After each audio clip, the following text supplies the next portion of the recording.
पिछले पार्ट में हम एक सवाल पर रुक गए थे, अगर हर चीज अल्लाह की मोहताज है तो क्या हम और अल्लाह एक हैं?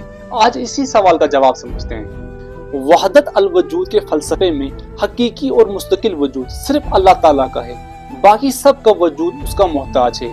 इसको हम कुछ इस तरह से समझते हैं, सूरज एक है, लेकिन अगर उसके सामने हजारों आईने रख दिए जाएं तो हर आईने में नजर आने वाली रोशनी सूरज की होगी।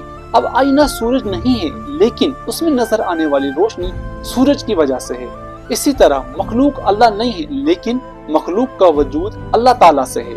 अब यहाँ अक्सर कुछ लोग वहदत अल वजूद को लेकर एक गलत नजरिया भी समझ लेते हैं कि हर चीज ही खुदा है, लेकिन सूफी तशरीह में इसका मतलब अल्लाह के अलावा किसी और चीज का अपना कोई वजूद नहीं, यानी खालिक और मखलूक एक नहीं। अल्लाह ताला खालिक है और हम उसके मखलूक, वो किसी का मोहताज नहीं और हम हर लम्हा उसके मोहताज हैं। और इसी गहरी सोच को सबसे ज्यादा शोहरत और इल्मी शक्ल इब्न अरबी की राइटिंग से मिली। उन्होंने तसव्वुफ के रूहानी तजुर्बे को सोच और फलसफे से समझाने की कोशिश की। इब्न अरबी के फलसफे को सिर्फ एक जुमले से समझना मुमकिन नहीं, सिर्फ कह देना अल्लाह ही हर चीज है उनके पूरे फलसफे को समझना नहीं है।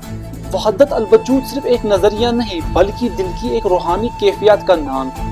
जब इंसान हर जर्रे में अपने खालिक की तजल्ली देखने लगता है तो उसके अंदर से गरूर, तासुब, नफरत खत्म हो जाता है और अपनी जात को हर चीज का मरकज समझना भी कम हो जाता है। और वहदत अल वजूद को समझने का सबसे खूबसूरत पहलू यही है कि अपने रब की अजमतों को समझना और अपनी मोहताजी को पहचानना।